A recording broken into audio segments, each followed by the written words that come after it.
Hi everyone, welcome to the channel Maths Cafe. My name is Nisha Khandelwar and in today's lecture we will be studying operations on sets. This is lecture 2 of chapter number 1 बच्चा. अगर आपने lecture 1 नहीं देखा है तो पहले उसे देख लीजिए, उसके बाद अगर ये lecture आप करेंगे तो और अच्छे से समझ में आएगा.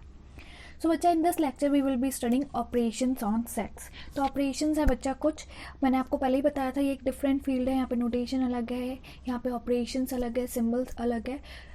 तो आज हम ऑपरेशंस करने वाले हैं. ऑपरेशन से पहले जल्दी से एक बार रिवाइज कर लेते हैं जो भी अभी तक हमने किया है. तो सबसे पहले हमने इस चैप्टर में क्या किया था. What is a set. Set is a well defined collection of objects. We can represent set in two form. One is roster form and one is set builder form. So this is roster form, and if I want to write this in set builder form, so x such that x is a natural number where x is less than or equal to 4, right? And it's n represents natural numbers, z integers are real numbers, q rational numbers. ये भी हमने किया था. इसके बाद हमने किया था बच्चा finite set, infinite set, empty set, singleton set, equivalent set and equal set. जिसमें से empty set important है. So empty set means the set which doesn't contain any element which is also represented by 5. ठीक है बच्चा. इसके बाद हमने subset किया था. Subset if all the elements of A, if x is a member of a, this implies x is also a member of b, then we can say that a is a subset of b, right? फिर हमने superset किया था बच्चा. Superset if a is a subset of b, then I can say b is a superset of a. इसके बाद हमने power set किया था. पावर सेट में क्या होता है, we have to write all the subsets of set A. If I am finding power set of A, so what does it mean? I will write all the subsets of A. ठीक है. इसके बाद हमने एक formula भी किया था. So here number of elements in 4. So how many elements will be in power set of A? So there is a direct formula which says that 2 to the power 4 and that is 16. इसके बाद बच्चा हमने किया था universal set. So what is universal set? Universal set is represented by U and it contains it represents basically all the sets. So universal set will be a superset of some sets जिनके बारे में भी हम उस time बात कर रहे हैं, जिनसे हम डील कर रहे हैं, राइट? सो इसके बाद आता है बच्चा हमारे पास इंटरवल्स. हमने इंटरवल्स भी किया था. So what are intervals. Intervals को जल्दी से समझ लेते हैं. ये बच्चा बस मैं आपको रिवाइज करा रही हूँ, अदरवाइज ये डिटेल में हमने फर्स्ट लेक्चर में किया. अगेन आई एम टेलिंग, अगर आपने फर्स्ट लेक्चर नहीं देखा है तो पहले फर्स्ट लेक्चर को आप देख लीजिए. सो इंटरवल्स क्या थे. If I am writing all X such that X is a real number where X is less than 2, greater than 2 and less than 4. So I can write this as 2,4 with open interval. ठीक है. So इसका मतलब क्या है, all the elements which are between 2 and 4, all the real numbers between 2 and 4. If I write this close, तो इसका मतलब क्या होता है, all the elements greater than or equal to 2 and less than or equal to 4, यानी कि from 2 to 4. तो open में जो एक्सट्रीम वैल्यूज होती हैं वो इंक्लूडेड नहीं होती है और क्लोज में जो एक्सट्रीम वैल्यूज होती है वो इंक्लूडेड होती हैं. ये हमने किया था. अब हम करने वाले हैं ऑपरेशंस, राइट बच्चा. सो ऑपरेशंस यहाँ पे होते हैं. ऑपरेशंस जैसे रियल नंबर्स में हमने क्या ऑपरेशन किए हुए हैं. रियल नंबर्स में हमने क्या हुआ, addition which is represented by plus, उसका तरीका होता है रिप्रेजेंट करने का, ऑपरेट करने का. Then subtraction which is represented by minus. Then product which is represented by the symbol. Then division which is represented by the symbol. तो अपना नाम होता है इन ऑपरेशन का, अपने सिंबल होते हैं और फिर एक तरीका होता है ऑपरेट करने का. ऐसे ही हमारे पास यहाँ पे भी कुछ ऑपरेशंस हैं, उनके सिंबल हैं, उनका तरीका है ऑपरेट करने का. इसके अलावा बच्चा वेन डायग्राम को भी हम आज स्टडी करने वाले हैं. So what is a when diagram. Venn diagram is very very important tool for probability chapter also. तो वेन डायग्राम के थ्रू, ये एक डायग्राम है जिसके थ्रू हम सेट्स के रिलेशंस को रिप्रेजेंट कर सकते हैं. ठीक है. तो वेन डायग्राम देख लेते हैं. So Venn diagram, then we will start with operations on set. So Venn diagram बच्चा नॉर्मली हम कैसे रिप्रेजेंट करेंगे, हम रिप्रेजेंट करेंगे विद द रेक्टेंगल. एक हमारे पास रेक्टेंगल होगा, ठीक है, स्ट्रेट रेक्टेंगल होगा. आप डायग्राम अपने आप बनाना स्ट्रेट स्टूडेंट्स के साथ, तो आपका डायग्राम अच्छा बनेगा. तो ऐसे करके एक हमारे पास रेक्टेंगल होगा बच्चा, और यहाँ पे हम क्या लिखते हैं, कैपिटल यू. तो ये जो रेक्टेंगल है वो क्या रिप्रेजेंट करता है, यूनिवर्सल सेट, यानी कि उस पर्टिकुलर कंडीशन में जो भी है, जितने भी सेट्स हैं उन सबका super set will be universal set. और इसके अंदर कुछ सेट होंगे एंड वो जो सेट्स होंगे उनको हम सर्कुलर फिगर से रिप्रेजेंट करते हैं. तो सर्कुलर इलिप्टिकल आप कैसे भी ले सकते हो. तो कुछ भी सेट्स हो सकते हैं, कितने भी हो सकते हैं. तो इनको डिटेल में हम ऑपरेशंस के साथ करेंगे. सो this is something Venn diagram and this rectangle is representing universal set, यानी कि एवरीथिंग. इसके बाहर हम नहीं जाएंगे. तो ये तो हो गया universal set and Venn diagram. अब आते हैं ऑपरेशंस ऑन सेट्स पे बच्चा. सो ऑपरेशंस ऑन सेट्स में operations on sets. First I am taking union. What is the name? Union. ठीक है. So what is the definition of union बच्चा? If we are finding A union B, so it is representing by this symbol. A union B, it is represented by this symbol. ये जो symbol है ये union को represent करता है. And A union B, what is its definition? All x such that x belongs to A or x belongs to B. This or word is very very important. This or word. ठीक है. This is the symbol and this or word. इसका मतलब क्या है? ये कह रहा है definition that A union B will contain all those elements which are in A or in B. चाहे ए में हो चाहे बी में हो, सब कुछ ले लेना है. राइट. तो इसको एक एग्जाम्पल के थ्रू समझ लेता है. तो एक एग्जाम्पल हम ले लेते हैं बच्चा. Say there is a set A which is containing 1, 2, 3 and there is a set B which is containing say 3, 4 and we want to find A union B. So A union B का मतलब क्या है? All those x which are in A और in B सबको उठा लो. तो A के भी आ गए 1, 2, 3 एंड B के भी, बट हम एलिमेंट्स तो रिपीट करते नहीं है तो 3 रिपीट होगा नहीं. इनफॉर्मली यूनियन को आई कैन से कंबाइन. तो जब भी आपको यूनियन निकालना है आपको करना क्या है? सबके एलिमेंट्स को उठा के लिख देना है, बस रिपीट नहीं करना है क्योंकि रिपीट नहीं होते एलिमेंट्स. अब इसका वेन डायग्राम देखते हैं. तो इसका जो वेन डायग्राम है उसमें सबसे पहले तो ऑब्वियसली बच्चा वेन डायग्राम में हम वेन डायग्राम किससे बनाते हैं? रेक्टेंगल से, क्योंकि वो क्या रिप्रेजेंट करता है? Universal set. तो ये हो गया हमारा रेक्टेंगल और ये क्या रिप्रेजेंट कर रहा है? Universal set. और यहाँ पे हमें कैपिटल यू लिखना होता है. ठीक है बच्चा, इसको नहीं भूलना है. अब इसमें 2 सर्कल बनाएंगे क्योंकि we are talking about A and B. तो मान लो ये हो गया हमारा सर्कल ए एंड ये हो गया हमारा सर्कल बी. तो ए यूनियन बी का मतलब क्या है? ए यूनियन बी, ए भी ले लिया बी भी ले लिया. तो अगर ए यूनियन बी को हमें इस डायग्राम में रिप्रेजेंट करना हो, so this is A union B. A और बी दोनों सर्कल शेड हो जाएंगे. तो ये जो हमने शेड किया है वो क्या रिप्रेजेंट कर रहा है? A union B. तो ये हो गया वेन डायग्राम, ये हो गया एग्जाम्पल और ये हो गया डेफिनेशन और ये हो गया इन्फॉर्मर ने कंबाइन. ठीक है बच्चा. अब आते हैं सेकेंड पे. Second is intersection. Second is intersection. तो पहले इसकी डेफिनेशन देख लेते हैं. इंटरसेक्शन की डेफिनेशन क्या है? Intersection is represented by this symbol. ठीक है. ये तो मैंने आपको बताया था ये चारों के चारों सिंबल यूज होंगे. तो ये था सबसेट, ये था सुपरसेट, ये हो गया इंटरसेक्शन और ये हो गया यूनियन. ठीक है. ये जस्ट सिंबल्स हैं, ये कोई लेटर वगैरह नहीं है. Okay. So what is A intersection B? What is the definition? All X such that X belongs to A and X belongs to B. So what is the definition? Definition is saying that all x such that x belongs to A and x belongs to B. यानी कि A and B दोनों में belong करना चाहिए. Informally I can say common. Informally इसका नाम क्या है? Common. यानी कि आपको A और B में से common उठाने हैं एलिमेंट्स. तो same example, A is 1, 2, 3 and I am taking B as 3, 4. So if I want to find A intersection B, so what will be A intersection B? The common element. And what is the common element? 3. आपको just common लिखना है जो दोनों में common है. ठीक है. अब इसका वेन डायग्राम देख लेते हैं. तो इसका वेन डायग्राम क्या बनेगा? अगेन पहले तो आपको यूनिवर्सल सेट के लिए रेक्टेंगल बनाना होगा और यहाँ पे कैपिटल यू लिखना है बच्चा, वो मिस नहीं करना है. अब इसके अंदर हम 2 सर्कल बना देंगे जो ए और बी को रिप्रेजेंट करेंगे. तो ये हो गया set A and this is set B. यहाँ पे लिख देंगे हम ए और यहाँ पे लिख देंगे बी. तो इंटरसेक्शन का मतलब क्या होता है? कॉमन. यानी कि जो ए और बी दोनों में है, तो कहना इसे ए और बी दोनों में, यानी कि वो यहाँ पे आएगा बिकॉज ये दोनों सर्कल को रिप्रेजेंट कर रहा है. So this is what? A and B. तो ये वेन डायग्राम हो गया, ये डेफिनेशन हो गई, एग्जाम्पल के थ्रू हमने देख लिया और ये इनफॉर्मल नेम हो गया कॉमन. ठीक है बच्चा. अब आते हैं थर्ड ऑपरेशन पे. Third operation I am taking difference. ठीक है बच्चा. सो डिफरेंस में first I am finding A minus B. So A minus B का मतलब क्या है? All X difference is represented by minus. A minus B means all X such that X belongs to A but or you can say and X does not belong to B. तो we have to collect all those elements which should be in A but should not be in B. A में तो हो but B में ना हो. ए से ही elements लेने हैं बट वो एलिमेंट्स नहीं लेने हैं जो बी में नहीं है. सो I am taking example.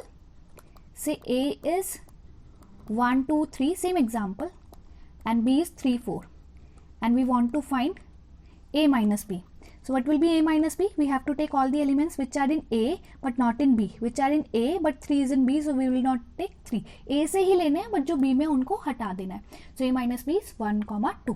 Right बच्चा. सो A माइनस बी का नेम क्या है? A माइनस बी को अगर हम इनफॉर्मली देखेंगे तो A माइनस बी को आई कैन से ओनली A. और अगर B माइनस A हम निकाल रहे हैं बच्चा तो what will be B minus A? B minus A में क्या हो जाएगा? B माइनस A में हो जाएगा all x which are in B and which are not in A. So same example में अगर हम B माइनस ए निकालें बच्चा, सेम एग्जाम्पल यानी कि A इज़ 1 2 3, B इज़ 3 4, तो it will be B minus A, यानी कि B में से लेने हैं बट A वाले हटाने हैं. तो 3 A में है वो नहीं लेंगे बट 4 लेंगे वो B में है बट A में नहीं है. So this is B minus A. तो डिफरेंस में अगर आप A माइनस बी फाइंड कर रहे हो तो ओनली A, और अगर आप B माइनस ए फाइंड कर रहे हो तो ओनली बी. तो वो डिपेंड करता है कि आप क्या फाइंड कर रहे हो. ठीक है, इसका जल्दी से वेन डायग्राम देख लेते हैं. तो वेन डायग्राम के लिए ऑब्वियसली बच्चा सबसे पहले तो आपको रेक्टेंगल बनाना है, और रेक्टेंगल क्या रिप्रेजेंट करेगा? Universal set. ठीक है, तो ये हो गया आपका रेक्टेंगल. यहाँ पे हमने लिख दिया कैपिटल यू जो कि यूनिवर्सल सेट रिप्रेजेंट कर रहा है. 2 सर्कल बना देंगे, ये सर्कल ए हो गया, ये सर्कल बी हो गया. तो ए माइनस बी का मतलब क्या है? A but not B, right. और you can say only A minus B का मतलब क्या है? Only A. तो ओनली ए मतलब दिस, तो इंटरसेक्शन भी हट जाएगा. This is what you can say A minus B, or you can say only A, right. अब बी माइनस ए का देख लेते हैं जल्दी से डायग्राम. बी माइनस ए में भी आपको सबसे पहले तो रेक्टेंगल बनाना है, क्योंकि रेक्टेंगल क्या रिप्रेजेंट करता है? Universal set. और टॉप राइट में आपको यूनिवर्सल सेट के लिए कैपिटल यू लिखना है. अब यहाँ पे 2 सर्कल आ जाएंगे, A and B. This is A and this is B. So B minus A का मतलब only B, that means this part. So this is what? B minus A, or you can say only B और B minus A, right? ये difference हो गया. अब 4th point पे आते हैं. 4th is complement. 4th is complement. ठीक है बच्चा, कॉम्प्लीमेंट के लिए we should need universal set. ठीक है, हमें यूनिवर्सल सेट की ज़रूरत होगी. तो पहले तो देख लेते हैं कॉम्प्लीमेंट को रिप्रेजेंट कैसे करते हैं. कॉम्प्लीमेंट को रिप्रेजेंट करते हैं by this symbol A dash, और कुछ बुक्स रिप्रेजेंट करते हैं इसको A to the power C. ठीक है, दोनों का मतलब कॉम्प्लीमेंट होता है. So it is represented by this. This is representation for complement. How can we find complement? A complement का मतलब होता है यूनिवर्सल माइनस ए, यानी कि ए के अलावा, ए को हटाकर जो भी बचा वो. ठीक है, एक्सेप्ट ए. ए को हटाकर जो भी बचा वो आता है कॉम्प्लीमेंट में. So you can say all the elements which are in universal but which are not in A. तो यूनिवर्सल में तो होगा ऑब्वियसली, यूनिवर्सल के बाहर तो जाना नहीं है, तो डेट मीन्स ए में नहीं होना चाहिए. ए कॉम्प्लीमेंट निकालना है तो ए के अलावा सब कुछ, राइट बच्चा. तो देख लेते हैं ये क्या आएगा. एग्जाम्पल. सो एग्जाम्पल के लिए आई एम टेकिंग सेम. ए हमने क्या लिया था? ए हमने लिया था 1, 2, 3, राइट. एंड बी हमने लिया था 3, 4. सो व्हाट विल बी? यूनिवर्सल लेना पड़ेगा. मैंने आपको बताया था यूनिवर्सल के बिना फाइंड आउट नहीं कर सकते. तो यूनिवर्सल आई एम टेकिंग 1, 2, 3, 4, 5, 6 के कितना भी हो सकता है. तो if I am finding A complement, so what will be A complement? A को हटा करके लेकिन यूनिवर्सल से. So 4, 5, 6 this will be A complement. If I find B complement, तो what will be B complement बच्चा? B complement universal minus B, तो B को हटा करके क्या बचा? 1, 2, 5, 6. तो दिस इज बी कॉम्प्लीमेंट.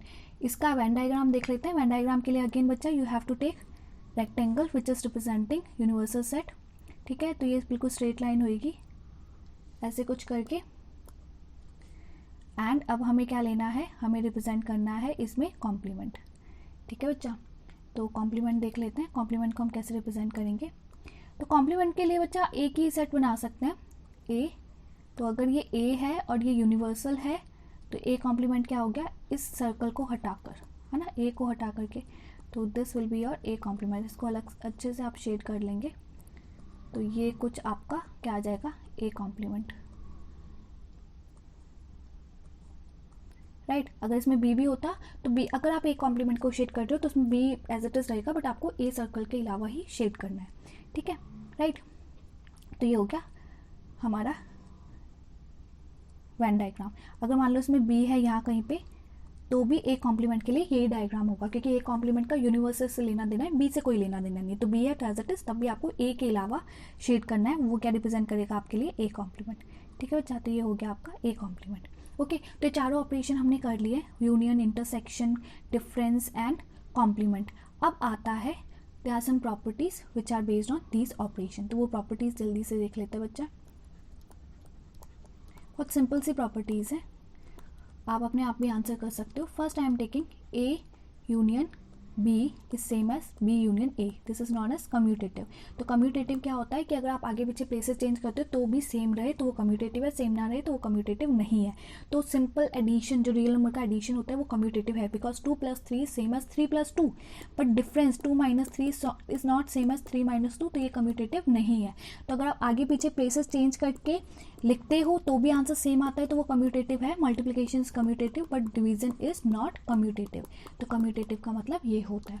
अब कम्यूटेटिव को हटाते हैं तो हमें पता लग गया कि यूनियन जो है वो कम्यूटेटिव है, intersection is also commutative but difference is not commutative. That means in general a - b is not same as b - a, तो डिफरेंस कम्यूटेटिव नहीं है। ठीक है बच्चा। Fourth property I am taking A union A. A union A is same as A. A intersection A is also same as A, क्योंकि union का मतलब होता है कंबाइन। अब A सेम है तो कंबाइन करके भी A आएगा, A सेम है तो कॉमन लेके भी A ही आएगा। Next is A union universal set. तो A union universal set is universal set. Union का मतलब होता है सब कुछ कंबाइन कर लो। अब A यूनिवर्सल के अंदर है तो कंबाइन करने में यूनिवर्सल ही आएगा क्योंकि A ऑटोमेटिकली उसमें इन्वॉल्व हो गया। A इंटरसेक्शन 5, 5 मीन्स नथिंग, क्या था ना एम्प्टी सेट। तो यूनियन का मतलब होता है कंबाइन, कुछ नहीं है 5 एम्प्टी और ए, उनको कंबाइन कर रहे हो तो ए ही आएगा क्योंकि 5 का तो कोई रोल ही नहीं होगा। Next is A intersection universal set. तो यूनिवर्सल सेट के अंदर ही ए होता है और आप उनमें क्या ले रहे हो, कॉमन ले रहे हो तो ए आएगा कॉमन। 9th हम ले रहे हैं A intersection 5, 5 means nothing and A means A will be having some elements, तो इनका हम ले रहे हैं इंटरसेक्शन। अब इंटरसेक्शन में तो बच्चा कुछ कॉमन ही नहीं आने वाला है, 5 है नथिंग, तो कुछ कॉमन नहीं आएगा, इसलिए क्या आ जाएगा आपका आंसर 5 ही आ जाएगा। राइट बच्चा। Now next is complement. तो 5 कॉम्प्लीमेंट क्या होता है, 5 इज नथिंग, उसका कॉम्प्लीमेंट, उसके अलावा तो सब कुछ है, universal.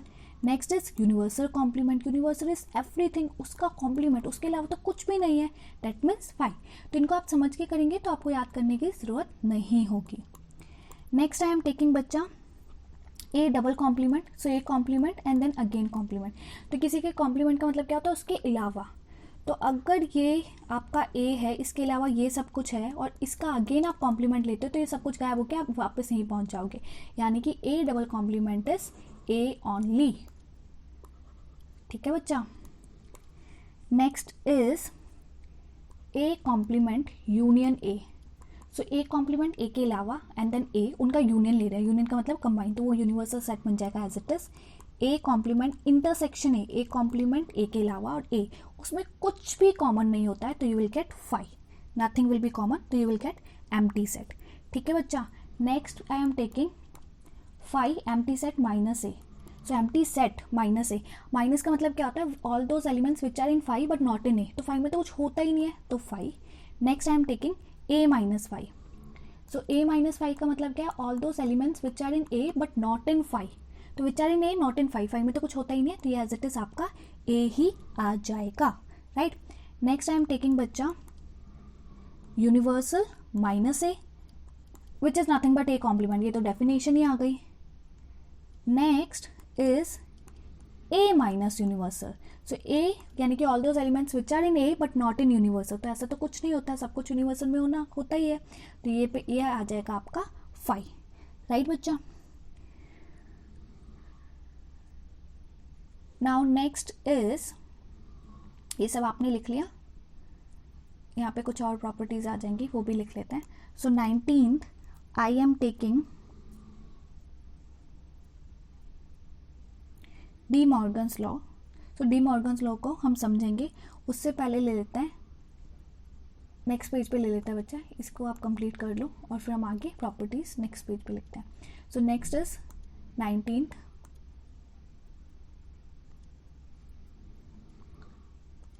So 19th I am taking a particular case, say if A is a subset of B, if A is a subset of B तो इसका डायग्राम कैसे बनेगा, यूनिवर्सल सेट, राइट, इसके अंदर कहीं पे B है और B के अंदर कहीं पे A है, because A is a subset of B, subset है तो उसके अंदर हो गया ना, in this case if I want to find A union B, union का मतलब होता है कंबाइन करना, दोनों को कंबाइन करना, बी से लार्ज है, ए को कंटेन कर रहा है, कहना इसे बी ही आ जाएगा.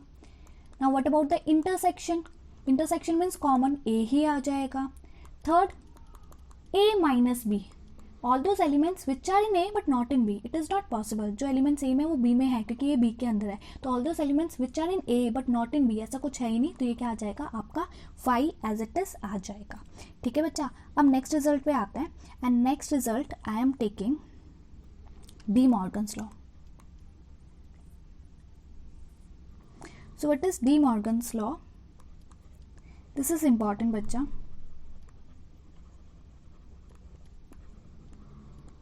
So we are having 2 laws. तो वो लॉज कैसे आए हैं उनकी एक्सप्लेनेशन हम वेन डायग्राम के थ्रू देखेंगे. First law is A union B whole complement is equal to A complement intersection B complement. ठीक है. What is A union B whole complement? A complement intersection B complement. तो अभी इसको Venn diagram से देख लेते हैं. Explanation. So I am taking Venn diagram. Venn diagram में आपको पता है हम क्या लेते हैं? रेक्टेंगल, क्योंकि वो क्या रिप्रेजेंट करता है? Universal set. ठीक है. तो इसको वापस से बना लेते हैं.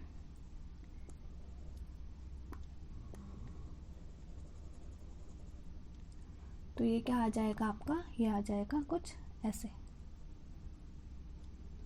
ठीक है. यहाँ पे यू लिखना होता है. तो एक ये हो गया सर्कल, से दिस इज ए, एंड ये हो गया सर्कल बी. ठीक है.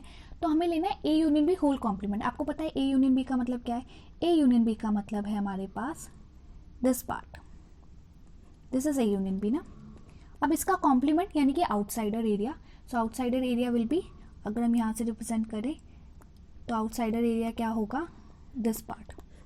तो जो रेड मार्कर से हमने शेड किया है वो क्या रिप्रेजेंट कर रहा है? A union B whole complement. ठीक है बच्चा. तो ये हो गया हमारा A union B whole complement. तो अंदर वाले को हम इरेज कर सकते हैं क्योंकि ए यूनियन बी कॉम्प्लीमेंट सिर्फ आउटसाइडर एरिया है.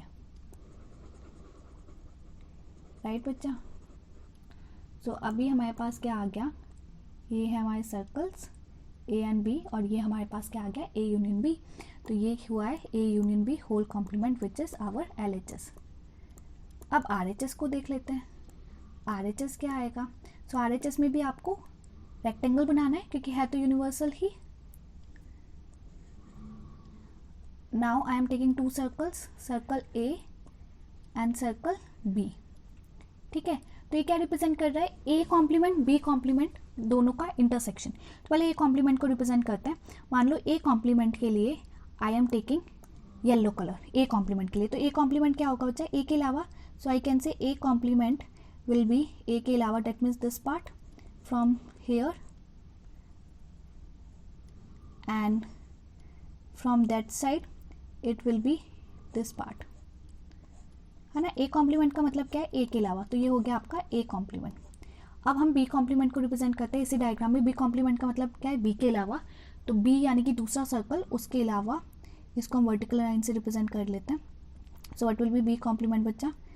B complement will be like this, B circle के अलावा. सो ऐसा कुछ आ जाएगा बी कॉम्प्लीमेंट. अब आपको क्या लेना है? ये हो गया आपका बी कॉम्प्लीमेंट. तो हमने वाइट से, वर्टिकल वाइट से रिप्रेजेंट किया बी कॉम्प्लीमेंट, हॉरिजॉन्टल येलो से रिप्रेजेंट किया ए कॉम्प्लीमेंट. हमें लेना है इनका इंटरसेक्शन. इंटरसेक्शन का मतलब क्या होता है? कॉमन. तो कॉमन कौन सा पार्ट होगा? जहाँ पे दोनों शेडेड है, दोनों लाइन्स हैं, दोनों कलर है white and yellow. So can I see white and yellow colour हमारे इन दोनों सर्कल के बाहर है. तो अंदर वाले को अगर आप इरेज करते हो, जहाँ पे दोनों कलर है उसको इरेज नहीं करना है. जहाँ पे एक शेडिंग है, यहाँ पे वाइट वाइट शेडिंग थी, इसको इरेज कर दिया. और यहाँ पर येलो येलो शेडिंग है, इसको भी इरेज कर दिया. तो हमारे पास जो बच के आया वो तो एज इट इज LHS के जैसा आया है. तो since it is similar to LHS, so what does it mean? That LHS and RHS are equal. So this implies A union B whole complement is equal to A complement intersection B complement. ठीक है बच्चा. Right. अब आते हैं second part पे. ये first part था. There is one more part, second part, and which is what? A intersection B whole complement is equal to A complement union B complement. तो इसकी भी एक्सप्लेनेशन देख लेते हैं थ्रू वेन डायग्राम बच्चा। So through Venn diagram again the same thing, Venn diagram बनाना है, पहले LHS के लिए बनाते हैं। सो पहले तो rectangle, universal set and then two circles, circle A and circle B, they are representing set A and set B. Intersection whole complement. अब intersection क्या है इनका? इनका intersection है आपका this part, right? This is intersection. But आपको क्या लेना है? intersection का complement. तो complement का मतलब आपको पता है, यानी कि उसके अलावा। तो उसके अलावा क्या आ जाएगा बच्चा? this part. तो ये आपका आ जाएगा A intersection B. तो जो intersection जो common part है उसके अलावा you will get this part. ठीक है बच्चा। तो कौन सा पार्ट हमारे पास नहीं आएगा? जो फाइनल आंसर आएगा इसका वो क्या आएगा? इसको हटा करके, ये वाला ग्रीन को हटा करके। So this will be your final answer. जो अंदर वाला पार्ट है ये इंटरसेक्शन, इसको हटा करके आपका जो बाहर वाला है वो क्या रिप्रेजेंट कर रहा है? वो रिप्रेजेंट कर रहा है आपका ए इंटरसेक्शन बी कॉम्प्लीमेंट। ठीक है बच्चा। अब आते हैं RHS पे। तो ये हो गया हमारा ए इंटरसेक्शन बी कॉम्प्लीमेंट। ये अंदर वाला शेडिंग नहीं है, ठीक है, ये अंदर वाला कोई भी शेडिंग नहीं है। ओके, अब आते हैं RHS पे। तो RHS में क्या है हमारे पास? Again Venn diagram. तो सिमिलर हमने फर्स्ट पार्ट में किया है कि आप अपने आप से भी ट्राई कर सकते हैं बच्चा। Circle A that is set A, circle B that is set B। हमें क्या लेना है? ए कॉम्प्लीमेंट बी कॉम्प्लीमेंट का यूनियन। तो पहले ए कॉम्प्लीमेंट को रिप्रेजेंट कर लेते हैं, बी कॉम्प्लीमेंट को भी कर लेते हैं and then union. So I am taking yellow horizontal lines for A complement. तो इसमें ए कॉम्प्लीमेंट यानी कि ए के अलावा, तो you will get this part for A complement.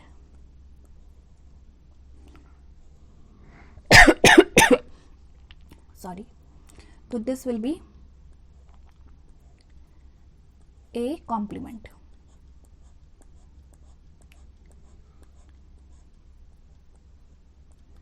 Right, अब बी कॉम्प्लीमेंट को रिप्रेजेंट कर देते हैं। ये यहाँ से इरेज कर देते हैं और ये यहाँ से भी इरेज कर देते हैं। बी कॉम्प्लीमेंट के लिए I am taking this red vertical lines.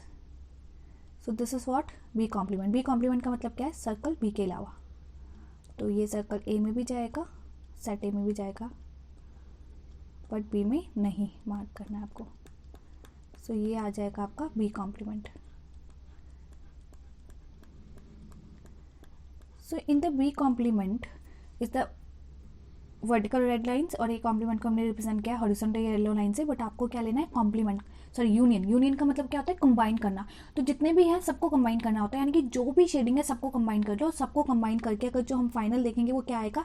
Intersection में कोई भी शेडिंग नहीं है, तो इंटरसेक्शन के अलावा सब कुछ आ जाएगा, और सब कुछ तो LHS जैसा हो गया। तो यानी कि दिस इज द RHS और यही आपका LHS है। RHS LHS are same, therefore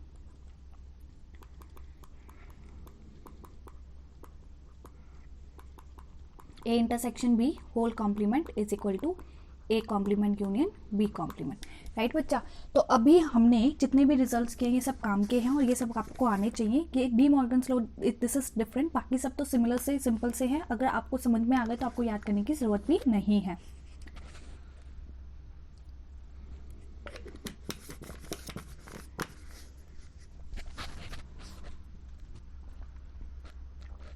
अब आगे चलते हैं। आगे और भी हमारे पास रिजल्ट है बच्चा। So this was result number, property number, और you can say 20th। Now 21st में हमारे पास एक फॉर्मूला है नंबर ऑफ एलिमेंट्स का। Number of elements in A union B is equal to number of elements in A plus number of elements in B minus number of elements in A intersection B.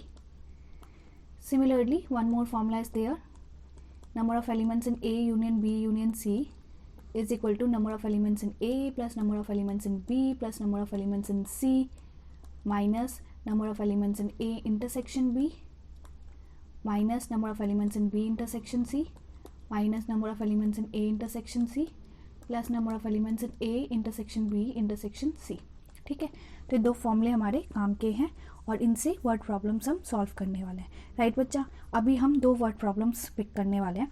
अगर आपको ये confusion है कि ये फॉर्मूले कहाँ से आए हैं, तो ये वेन डायग्राम के थ्रू आए, वेन डायग्राम के थ्रू आप वेरीफाई कर सकते हो। तो वेन डायग्राम लो, कुछ वैल्यूज़ लो यूनियन की, ए की, बी की, इंटरसेक्शन की, और आप वेरीफाई ईजिली इनको कर पाओगे, ठीक है। वर्ड प्रॉब्लम्स में भी हम इनको यूज़ करने वाले हैं और वेन डायग्राम की भी हेल्प लेंगे, तो वहाँ से भी आप इन्हें समझ पाएंगे, राइट बच्चा। तो अब आ जाते हैं वर्ड प्रॉब्लम्स में। वर्ड प्रॉब्लम से पहले बच्चा एक इंटरसेक्शन में एक और कॉन्सेप्ट है जो हम यहाँ पे एज प्रॉपर्टी कर लेते हैं, विच इज़ डिसजॉइंट सेट्स, ठीक है। तो ये भी आपको आना चाहिए। व्हाट आर डिसजॉइंट सेट्स बच्चा? अगर हम इंटरसेक्शन फाइंड आउट कर रहे हैं, ठीक है, हमने सीखा है ना इंटरसेक्शन, तो इंटरसेक्शन का मतलब क्या होता है? कॉमन। अब मान लो दिस इज यूनिवर्सल सेट, और यहाँ कहीं पे है हमारे पास सेट ए, और यहाँ कहीं पे हमारे पास सेट बी, तो इसमें इंटरसेक्शन क्या है? This part, right. ये तो हमें पता है। लेकिन अगर कुछ कॉमन ही नहीं है ए और बी में, अब कुछ कॉमन कब होगा, कब नहीं होगा कुछ कॉमन? अगर वो डिसजॉइंट है ना। What does it mean disjoint? मतलब यहाँ कहीं पे ए है और यहाँ कहीं पे बी है, तो you can see easily nothing is common, कुछ है ही नहीं common. So when A intersection B is empty, यानी कि nothing is common, then A and B are known as empty sets, are known as disjoint sets, are known as disjoint sets, ठीक है बच्चा। यानी कि नथिंग इज कॉमन, कुछ भी common नहीं है, तो उनको क्या बोलते हैं? डिसजॉइंट, ठीक है। तो ये जितना भी था बच्चा थ्योरी पार्ट हमने इसकी कंप्लीट कर लिया। अब हम कुछ वर्ड प्रॉब्लम्स देख लेते हैं। तो ये वर्ड प्रॉब्लम लिया बच्चा, इससे पहले एक 2x2 की वर्ड प्रॉब्लम है, वो हम कर लेते हैं। ये वाला question number 1। So what is this word problem? This word problem is saying in a group of students 100 students know Hindi, 50 know English and 25 know both. Both मतलब होता है intersection, both means common, common means intersection. Each of the students knows either Hindi और English, how many students are there in the group, ठीक है बच्चा। How many students are in the group. So start करते हैं। सबसे पहले हम क्या कर रहे हैं, इसमें हम फॉर्मूले की हेल्प लेंगे। तो फॉर्मूले की हेल्प के लिए भाई कंसिडर कर लेते हैं, late E and H are representing sets of students who knows English and Hindi respectively, ठीक है। So number of elements in English in this set, the number of students who knows English, how many know English? 50 students. And of which the number of students who knows Hindi, which is 100,000 लिखते हैं। Now number of elements in E intersection H, intersection का मतलब होता है common. Common क्या है बच्चा? 25 ऐसे स्टूडेंट्स हैं जो हिंदी इंग्लिश दोनों जानते हैं, तो ये 25। हमें क्या निकालना है? We have to find how many students are there in group. इस ग्रुप में कितने हैं? And they are saying each of the student knows either Hindi और इंग्लिश। एक एक बच्चा, जितने भी बच्चे हैं सबके सब या तो हिंदी या इंग्लिश किसी ना किसी को तो जानते हैं। तो यूनियन जो है वो ही क्या रिप्रेजेंट कर रहा है? जितने भी स्टूडेंट्स हैं इन this group, right. So what does it mean? अगर इसका हम डायग्राम बनाए बच्चा, तो अगर ये है हमारा हिंदी वाला part, the students who knows Hindi and the students who knows English, तो यहाँ पे इस हिंदी में कितने हैं? 100, इस इंग्लिश में कितने हैं? 50, इस कॉमन में कितने हैं? 25। और they are saying how many students are in this group. But ये है ना, जो हिंदी और इंग्लिश दोनों को जानते हैं, दोनों को मतलब जिनका यूनियन है, या तो हिंदी को जाने या इंग्लिश को जाने, वही यूनिवर्सल है यहाँ पे। यूनिवर्सल क्यों है? Because they are saying each of the student knows either Hindi और इंग्लिश। तो यहाँ पे जो यूनिवर्सल है वो यही है। अगर हम ऐसे भी करके यूनिवर्सल बना देते हैं, तो ये वाला एरिया है, इसको अगर मैं रिप्रेजेंट करूँ येलो से, ये वाला एरिया, यहाँ पे कोई नहीं है, कोई भी स्टूडेंट यहाँ नहीं आएगा, क्योंकि ऐसा कोई भी स्टूडेंट नहीं है जो हिंदी या इंग्लिश को नहीं जानता है। या तो स्टूडेंट्स यहाँ पे है, या कुछ यहाँ पे है, कुछ यहाँ पे है, बट बाहर कोई नहीं है एज पर द क्वेश्चन। तो यानी कि जो हमें निकालना है number of elements in universal, क्योंकि they are saying how many students are in this group, उसको यूनिवर्सल बोलते हैं। वो इस केस में number of elements in E union H के इक्वल ही है। तो हमें क्या निकालना है? यूनियन। और अभी हमने फॉर्मूला देखा था, और वो फॉर्मूला क्या था? That formula says that number of elements, अभी के लिए एलिमेंट्स हम यूज़ कर सकते हैं, number of elements in union will be same as number of elements in A plus number of elements in H minus number of elements in E intersection H. तो values put कर देते हैं बच्चा. So E is 50, H is 100 minus 25. So this will be 125. Therefore 125 students are in this group. ठीक है बच्चा, students are in the group. ये question हो गया हमारा सॉल्व. ठीक है, okay. So it's a 2 marker, 1 marker भी आ सकता है. नेक्स्ट पे आता है. Next is question number 2. What they are saying in a survey of 600 students, 600 total है यानी कि यूनिवर्सल हो गया. 150 students were found to be taking tea, 225 taking coffee, 100 were taking both tea and coffee. Find how many students were taking neither tea nor coffee. तो अगर इसको मैं Venn diagram से आपको रिप्रेजेंट करूँ, सो what does it mean. Question क्या कह रहा है कि यहाँ पे जो यूनिवर्सल है उसमें 600 स्टूडेंट्स है, और ये ले लिया मान लो हमने टी के लिए, और ये ले लिया हमने कॉफ़ी के लिए. हमें क्या फाइंड आउट करना है, how many students were taking neither tea nor coffee. ना टी लेते हैं ना कॉफ़ी लेते हैं, तो वो कहाँ आएंगे. टी नहीं लेते इस भी सर्कल में नहीं आएंगे, कॉफ़ी नहीं लेते इस सर्कल में भी नहीं आएंगे, तो कहाँ आएंगे, वो बाहर आ जाएंगे. तो हमें ये शेडेड एरिया फाइंड आउट करना है. ठीक है बच्चा. तो वैन डायग्राम काफ़ी इंपॉर्टेंट है, आपकी काफ़ी ज़्यादा हेल्प करता है. अगर आपको कोई भी डाउट हो, फॉर्मूला याद नहीं आ रहा है, तो वैन डायग्राम की हेल्प ले लो, ये आपको डेफिनेटली आंसर तक लेके जाएगा. So we have to find this shaded area. ठीक है, आउटसाइडर एरिया. तो अब इसको निकालने के लिए पहले तो देखते हैं क्या क्या गिवन है. पहले कंसिडर कर लेते हैं. Let T and C are representing sets, are representing sets of students who were taking tea and coffee respectively. ठीक है बच्चा, रिस्पेक्टिवली यानी कि टी के लिए टी एंड सी के लिए कॉफ़ी. राइट. अब क्या क्या गिवन है, वी हैव लिख लेते हैं. सबसे पहले तो number of elements in universal given है which is 600. Number of elements in T is 150 है ना, एंड 225 टेकिंग कॉफ़ी. तो एन ऑफ सी हो गया 225. 100 were taking both tea and coffee. Both का मतलब मैंने बताया हुआ है intersection. So N of C intersection T हो गया आपका, कितना गिवन था इंटरसेक्शन, 100. ठीक है. अब हमें क्या फाइंड आउट करना है. They are saying how many students were taking neither tea nor coffee. तो नाइदर वाला मैंने बता दिया ये पार्ट. अब नाउ सी दिस डायग्राम. हमें बाहर वाला निकालना है तो हम कैसे निकाल सकते हैं. कैन आई से this shaded area will B number of elements in universal total box rectangle minus unshielded area which is union. तो अगर अनशेडेड एरिया को आप टोटल में से माइनस करोगे ऑब्वियसली शेडेड एरिया आएगा. तो ये हमें फाइंड आउट करना है दिस वैल्यू. तो इसके लिए सबसे पहले यूनियन निकाल लेते हैं. We know the formula. तो यूनियन का फॉर्मूला हमें पता है, C union T will be N of C plus N of T minus N of C intersection T. अब वैल्यूज पुट कर देते हैं बच्चा. So N of C union T कितना होता है, N of C is what 225 plus N of T is 150 minus the intersection part which is 100. तो ये अगर आप इसे सॉल्व करते हैं तो ये आ जाएगा आपका 275 I guess plus 50 which is 275. Right. तो ये आपका आ गया बच्चा 275. बट हमें ये नहीं, हमें ये निकालना है.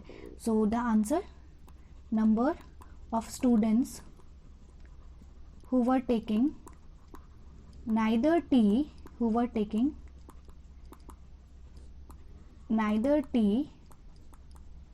nor coffee will be equal to n of universal minus n of c union t. ठीक है. तो इसमें हमने ए बी रिप्रेजेंट किया है, आप इसको सी टी रिप्रेजेंट किया है. तो यहाँ पे हमने ए बी गलत लिख लिया है, ये सी टी होना चाहिए अगर हमने सी टी लिखा है तो सी यूनियन टी. तो यूनियन माइनस कर देते हैं.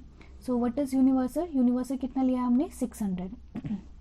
तो 600 minus 275 and that will be 315. So what is the final answer 315. ठीक है बच्चा. नेक्स्ट पे आते हैं. Next is something 6 marker. What they are saying, out of 100 students 15 passed in English, 12 passed in maths, 8 in science, 6 in English and this and this and this. काफ़ी कुछ बोला है. जो मेजर पार्ट है, जो अगर आपने ऑब्जर्व किया हो, तो they are talking about 3 subjects, English, maths and science. तो यहाँ पे 3 सेट्स होने वाले. अभी तक हमने 2 के ही किए हैं. तो डायग्राम बना लेते हैं सबसे पहले बच्चा. तो डायग्राम में एक यूनिवर्सल आएगा, ये हो गया हमारा universal set, and there will be 3 circles क्योंकि दे आर 3 सेट्स. राइट बच्चा. तो ये universal. Now the first circle you can say first set, second and third, right. अब इनको नाम दे देते हैं। तो हमें क्या क्या यूज़ करना है, मैथ्स यूज़ करना है, साइंस यूज़ करना है and English, right. Maths, science and English, right. So let H is no H is there.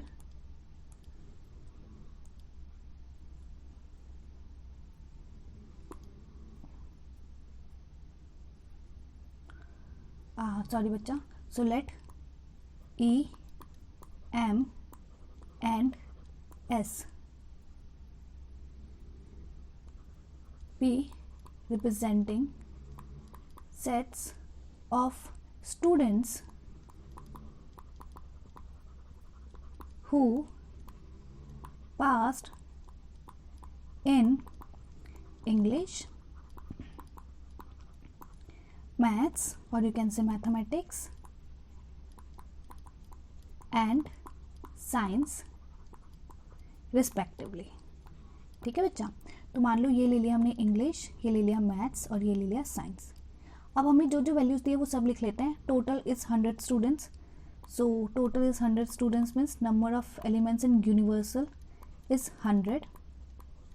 इसके अलावा और क्या गिवन है, 15 pass in English, 12 in maths and 8 in science, 15, 12 and 8। So English 15, science and maths, right. Science में कितने बच्चे पास है बच्चा, साइंस में है 8 एंड मैथ्स में है 12। इसके अलावा हमें और क्या गिवन है, आगे रीड करते हैं क्वेश्चन। क्वेश्चन में और बोला हुआ है 6 इन English and maths. English and maths, and का मतलब होता है कॉमन, बोथ, राइट बच्चा। And common both means intersection. So intersection English and maths का कितना है, 6। इंटरसेक्शन इंग्लिश एंड मैथ्स का कितना है, 6। ऐसे ही कुछ आपको दिया होगा इंटरसेक्शन इंग्लिश एंड साइंस का, और ऐसे ही कुछ आपको इंटरसेक्शन दिया होगा मैथ्स एंड साइंस का। तो वो देख लेते हैं क्या क्या गिवन है। नेक्स्ट लाइन में दिया सिंग 7 इन मैथ्स एंड साइंस, तो मैथ्स और साइंस का इंटरसेक्शन हो गया 7, and 4 in English and science. Maths and science का 7, मैथ्स एंड साइंस का 7 एंड इंग्लिश एंड साइंस का कितना है, 4। इसके अलावा after this they are saying 4 in all 3, तो 4 students are there who are passed in all 3 subjects, यानी कि तीनों का इंटरसेक्शन, ठीक है। अब इसके बाद दे आर आस्किंग समथिंग कि इसके निकालो, ये निकालो, ये निकालो। तो इस टाइप के क्वेश्चन सॉल्व करने का तरीका क्या है बच्चा, सबसे पहले तो आप कंसिडर कर लो, ये ले लिया, मान लो मैंने स्मॉल a,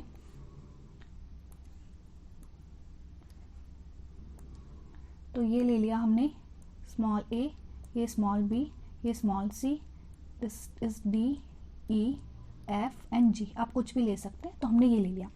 अब c number of elements in e, तो ई में ये वाला सर्कल है ना बच्चा। ई में कौन कौन है, ई में ए है, डी है, ई है और जी है। तो इन चारों का सम बनेगा ई वाला, राइट। तो इसको अब हम लिख लेते हैं। तो हमारा ई क्या आ गया, ई 15, कॉमा को हटाते हैं, ये कितना आ गया, ये आ गया आपका equal to A plus D plus E plus G, ठीक है, राइट।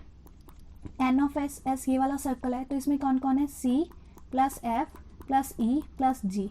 एम में है आपका D plus B plus G plus F. E intersection M, E intersection M का मतलब क्या है, ई एंड एम में कौन सा कॉमन है, ई सर्कल ये है, एम ये है, क्या नहीं से ई एंड एम में ये कॉमन है, डी एंड जी, तो ये क्या हो जाएगा D plus G. E intersection S, E और एस में ई प्लस जी। नेक्स्ट है M intersection S, M and S में G and F, and all, तीनों का कॉमन कौन सा है, तीनों का कॉमन कैन आई से दिस पार्ट विच इज जी। सो तीनों का कॉमन क्या है, जी, राइट बच्चा। तो यहां से तो देखो हमें जी की वैल्यू मिल गई, जी कितना आ गया, जी आ गया 4। अगर जी 4 है तो एफ कितना आएगा, F plus G is 7 and G is 4, can I say F will be 3। G is 4, E कितना आएगा 0, ई 0 है। यहाँ से डी कितना आ जाएगा बच्चा, अगर जी 4 है 2। अब देखो जी प्लस एफ की वैल्यू आपके पास 7 एंड आपके पास डी है 2, तो ये बना 9, तो यहाँ से बी कितना आ जाएगा 12 माइनस 9 यानी कि 3। अपनी कैलकुलेशन कर लेना बच्चा, आई होप यहाँ कोई एरर ना हो, फिर भी आप अपनी कैलकुलेशन कर लीजिएगा। E plus G is 4, 4 plus f is 3, 4 plus 3 7, c will be 1, right? And from here what will be a? Again E plus g is 4, 4 plus d is 2, 6, so a will be 15 minus 6, that is 9।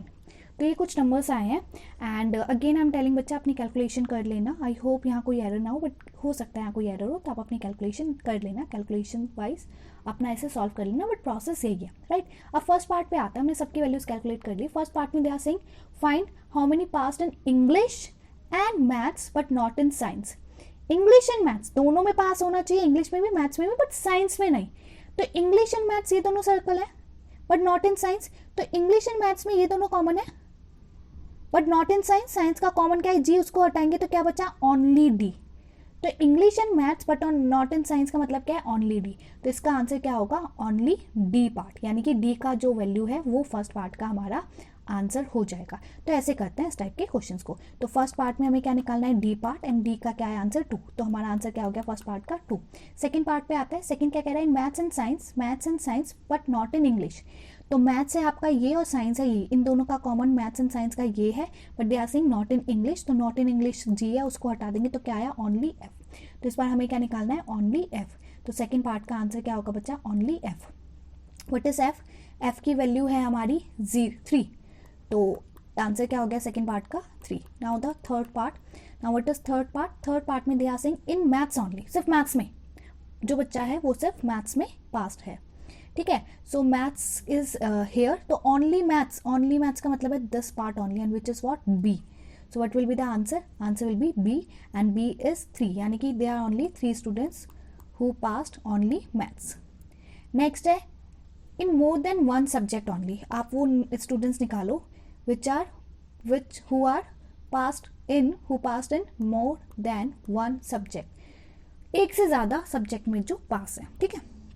अब इस diagram में आते हैं बच्चा, ये जो only ए है ये क्या रिप्रेजेंट कर रहा है? The students who passed only in English. B is representing the students who passed maths only, and C is representing the students who passed science only. C वो रिप्रेजेंट कर रहा है। तो इन्होंने बोला एक में नहीं, एक से ज़्यादा पास होने चाहिए। तो डी क्या रिप्रेजेंट कर रहा है? इंग्लिश एंड मैथ्स में पास। ई क्या रिप्रेजेंट कर रहा है? इंग्लिश एंड साइंस में। एफ क्या रिप्रेजेंट कर रहा है? मैथ्स एंड साइंस में। एंड जी क्या रिप्रेजेंट कर रहा है? सब में पास, तीनों में। तो कहना इसे डी, ई, एफ एंड जी, इन चारों को ऐड करेंगे तो ही मोर देन 1 का आएगा, क्योंकि 1 वाला तो ए बी सी है, उनको तो हमें लेना नहीं है, ठीक है? तो in more than 1 subject only, यानी कि डी, ई, जी, एफ। तो what will be the answer of fourth part? Fourth part का आंसर होगा आपका D plus G plus E plus F, and what will be that? इनकी values put करके add कर देते हैं। 2034, 2034। तो answer will be 9। So 9 is the final answer. तो ये कुछ 6 मार्कर है, इसके 4 पार्ट्स है, मेनली 3 पार्ट्स आ जाते हैं 6 मार्कर के लिए, यानी 2 मार्क्स का एक पार्ट, ठीक है? कभी कभार 6 पार्ट्स में पूछ लेते हैं वो छोटे छोटे, तो 1 नंबर का एक हो जाता है। तो बच्चा इस टाइप के क्वेश्चंस में जब 3 आ जाते हैं तो वेन डायग्राम बनाओ, कंसिडर करो लेटर्स, और सॉल्व करके लेटर्स की वैल्यू निकालो, और फिर जो भी पूछा है वो आपको आना चाहिए लेटर के अकॉर्डिंग ये कैसे रिप्रेजेंट करते हैं, that will be the final answer. तो यहीं पर ये चैप्टर हमारा कंप्लीट हो गया है बच्चा। दोनों लेक्चर अगर आप अच्छे से कर लेंगे तो कॉन्सेप्ट वाइज आपको अच्छे से समझ में आ जाएगा। कुछ क्वेश्चन की वैरायटी आपको एनसीईआरटी में मिलेगी, अपने टेक्स्ट बुक में मिलेगी। तो कोई भी डाउट हो, कोई भी क्वेश्चन हो, आप पूछ सकते हो, कमेंट बॉक्स में लिख सकते हो। एंड इवन बच्चा पूछिए, डाउट्स पूछिए। डाउट्स अगर आपके आ रहे हैं तो इट्स अ प्लस पॉइंट कि डाउट्स आने मतलब आपको समझ में आ रहा है। नेक्स्ट चैप्टर हम करेंगे रिलेशंस एंड फंक्शन, जिसमें से डोमेन रेंज काफ़ी इंपॉर्टेंट टॉपिक है, जिसमें काफ़ी बच्चों के डाउट्स होते हैं, और उससे लेक्चर से आई होप आपको हेल्प मिलेगी। ओके बच्चा, take care, bye, all the best.